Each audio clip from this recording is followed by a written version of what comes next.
right, guys, what's up? Welcome in. We are back talking heroic disgrace with the author, Scott Box. If you can see this, I will get it right up in your face. There you go, so you can see it. Good morning. How you doing? I'm good today again. Yeah, good. As usual, welcome back. This is great. If you watched Thank the last episode, we just did this again. So here before, so we're doing it again. Same shirts. We don't change shirts. Oh no! Well, quick, off camera. Hey, did you get the makeup person to help you out with your makeup? You looking all good? Yeah, thank you. Camera? The glare off my forehead. Yeah, they got that glare. Yeah, I mean, you had to untuck that weird little like napkin they put around you, right? I had to stop. We don't have makeup people. We're just two dudes hanging out talking to you guys. That's it. But we're going over the book. So heroic disgrace. Today we're going to talk the subsection white knuckles. Woo! Okay, this gives me this idea of headed down the highway. Okay, top speed. White knuckles are your hands wrapped around the steering wheel so hard. If you hold it so hard, your knuckles turn white. So you're gripping, okay, harder than you should. You need to not let go of the steering wheel, but let go of the fear in your life and give that to the Lord so that he can take control. And a lot of times, we white knuckle that fear. Yeah. Right? We hold on so tight. So what is the white knuckle subsection? What does that kind of Yeah, it's really a follow-up on the previous section, which, if folks go back, they'll kind of catch it. And we're talking right now to go back and set the stage for you guys. If you missed it, go back and check out First and Fear Already, where we talked about headed out on the honeymoon to the resort in the cab in Mexico. Right. And you're just freaking out that, hey, this is our abduction. This is how we get gone. And you started to develop fears. Now, this white knuckle section points, and you even say so in the book, this might have been a red flag moment for you. Yeah. That this might have been the first thought of anxiety actually being a problem in your life. Yeah, I did. And I do think that there is a connection to the longer term and ultimate diagnosis of manic depressive, the bipolar diagnosis that I received when I was 30 years old. Right. But I was 22 Yeah. and it was early, and I don't know. I can't say for sure if this was connected necessarily to that. But I do know that there is a connection. I do know there is a mental connection in relation to the fear, Right. and the anxiety, absolutely, which do cross over. I mean, that is something that I've had to learn how to manage in my lifestyle. Right. And I do think this white knuckles aspect was something that kind of was tipping the cards, showing the cards slightly as to what was coming. Man. And I love your idea of being like gripping the steering wheel. Right? Dude. Well, and not only that, but with the pedal all the way down. Like, have you ever been there? Have you ever like been in your car, you had to get somewhere? Like you had to get somewhere? Oh, sure. And like you take it way more seriously, even though maybe you're going the exact same speed as you would normally just drive on the freeway? Yeah, your lip. Well, I can always tell. I'm going to get there. I'm doing 85. I can always tell if when you smile, I don't know. I felt this in our wedding. Actually, it's the first time in my life when I ever felt like my smile muscles were tired. Yeah. Like I've been smiling all day, and it's like, oh my gosh, just, rub the face. You got to relax. I felt that way in the car with my eye, where I've just been, and then I felt it in my jaw, and then I haven't bit myself to blood. Right. But I've had biting your lip and where that tenseness is everywhere. So not only white knuckling it, maybe white bodying it. I mean, you're just like your whole body is tensed up. Yeah, that's a good point. Yeah, I don't know. Does that make you red or white? Like red in the face. I have no idea other than to say that mental stress can cause physical stress. This is a scientific thing. I mean, go look it up. If you're stressing about something in your life, you can become sick from it. Oh, it has. Yes. I continue to struggle with that aspect today. I can always tell, this is just being honest about my struggles with stress that remain today, but I can always tell when I'm stressed because I'll have back issues. Wow. And it's it's very, very, very rare that I have a back issue when I'm not stressed. Did I say that right? Yeah. I don't Yeah. have back I issues get you, when I'm yeah. not stressed. Yeah. No, I get you for sure. So Well, that means most of the time that I've hung out with you, you've been stressed. Great. yeah, yeah. Isn't that true? So is it me? It's me then. Thanks. It's It's awesome. you. So we're Yeah. going to talk more heroic disgrace, subsection white knuckles. We're really bombing through the material right now. Our videos right now, if you haven't seen them yet, we're going to go back and cover a couple of the first ones. We had some technical difficulties, which is totally normal when you're trying to get anything off the ground. So if you guys are doing your own thing, and let's say you have something God's put on your heart and you want to video it and record it for people, and you're having stress about it, guess what? This is for you. We all fail those things. We mess them up in the beginning. We have problems. We have things we don't like as much that can cause us stress.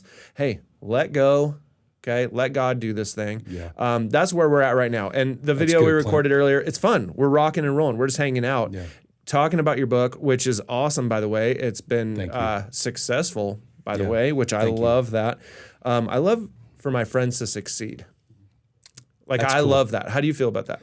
I do too. I will say that there's an aspect of seeing friends who have, like close friends who have succeeded immensely at a national or international level, and that sense of pride that goes along with I know them is really special because I know their heart and that's.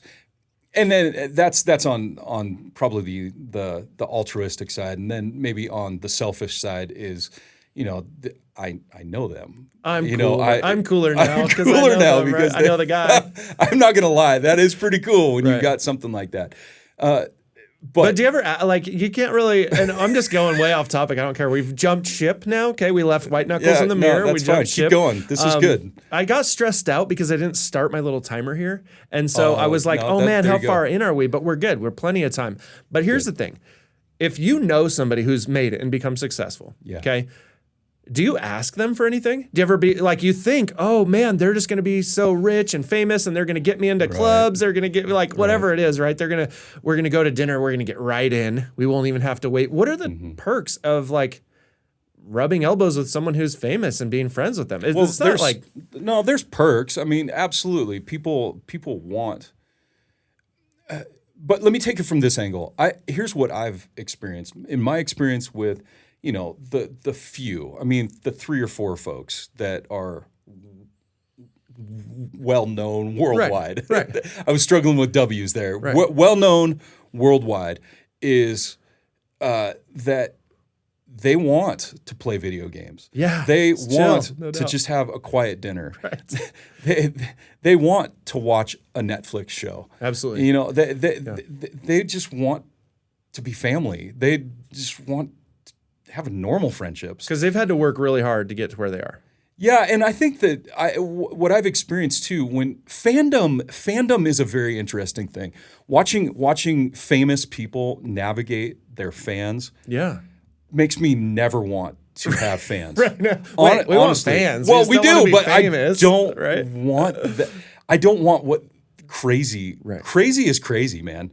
And it's true. once crazy starts happening, crazy. I want out, building. man. Exactly. I want crazy to leave the building, and because I'm crazy enough, and I bring my own.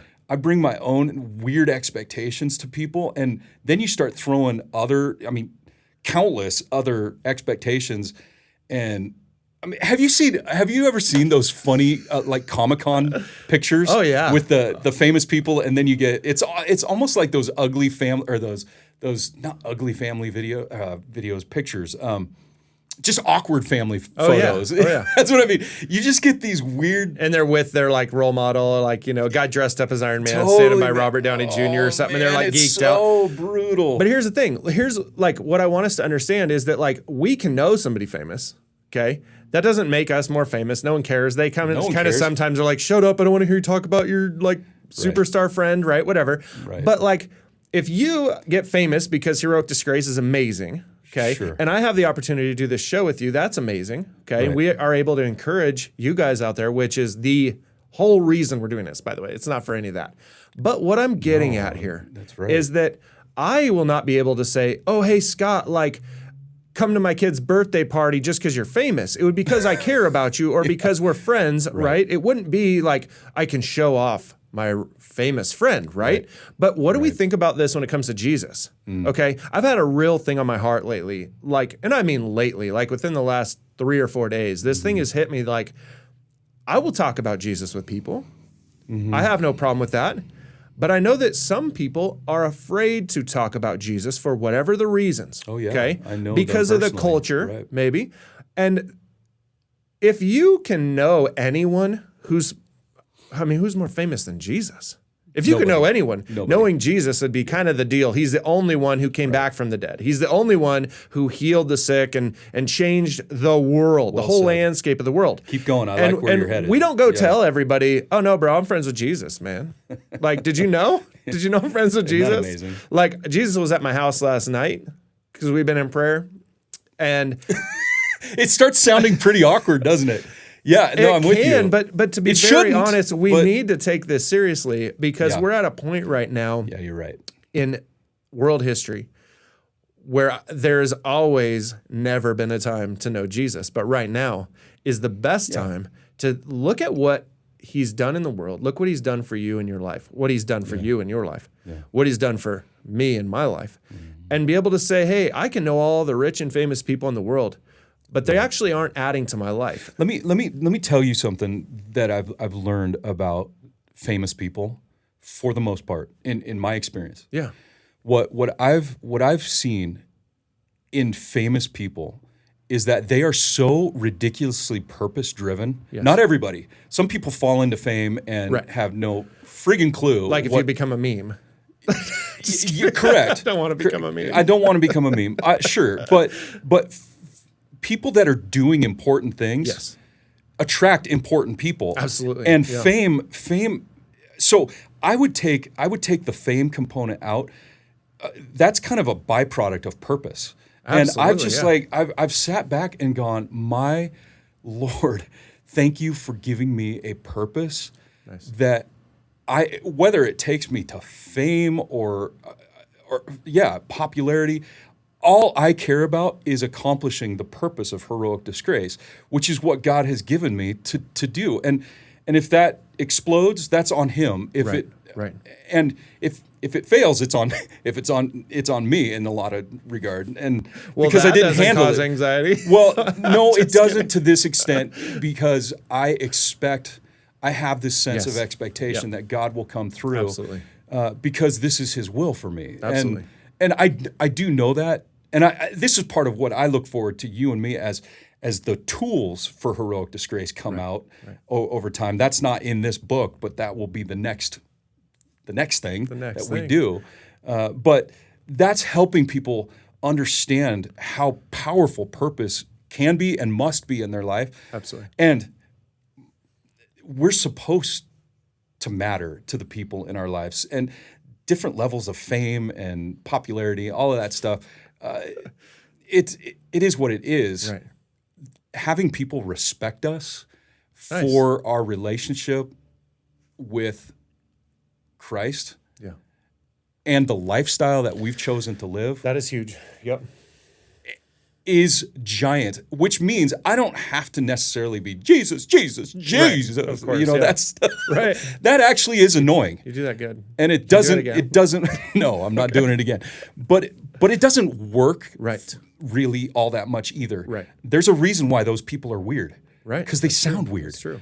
And I'm all about saying and expressing Jesus as my Lord and Savior, the one who has flipped my life upside down. And the model for the entire book. The model for the entire book, which is why then I preach this lifestyle of heroism, Jesus' way, and disgrace, Jesus' way. Right, exactly. So anyway. Well, listen, I'm glad that you brought your parachute with you today because we did jump off the cliff of White Knuckles, and I'm going to try to help us land back on this nice little island of White Knuckles. Good for you. For me, fear is something we hold on to and we will not let go of it. Things that have happened in our lives that are bad that we will not let go of. We keep living in this moment of this is what's made me who I am, or this is the situation I'm in that I hate, or the fear that we live in. Okay, not the momentarily like, oh, I get a really expensive power bill, which, sorry, everyone's probably getting these days, but you get the fear like, I'm not going to be able to pay for this. That's a momentary thing. But if you're living in fear and you're holding on to this so hard that you've got white knuckles, it is time to let go. It is time to literally give up on how hard you're holding on to this. Yeah. If it's causing your knuckles to be white, you're losing blood flow, and we don't want you losing blood flow. No, we want you to have purpose. 100. Yes. And because that final purpose, thought, do it. No, thank you. I mean, well done. Pull the parachute. I'm trying to pull it back in. That idea though of being fearful is in so many ways connected to a lack of purpose. Amen. And I'm right there with you, Clint. This is if we can do anything for our friends, it's not popularity, it's purpose. Absolutely. It's that P, not it's the latter P, not the former P. There's the 6 Ps. I mean, okay. Either way. Pull. Jesus. You lost me at that. No, I'm just kidding. I mean, that's it. Purpose. Yeah. Legitimately. Final thought. Thank you. That is it.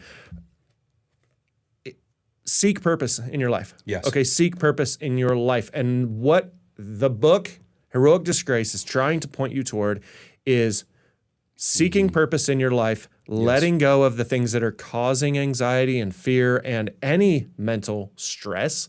We want your health to be 100% all the way around. So if you want to go get something that's going to just change something inside of your purpose, something inside of your life, whatever it is, we're here to help. This is heroicdisgrace.com. Heroic Disgrace can be found on Amazon, obviously, or anywhere books are sold. Also, check us out at worshiphero.com or on social media. Just search. Facebook. It's social media. As far as I saw your Instagram came up. That's kind of interesting. It's new. It's different. We're trying it out. Yeah. That's awesome. So thanks for joining us today. We hope that something got to white knuckles today and we actually talked about the book. So have a great day.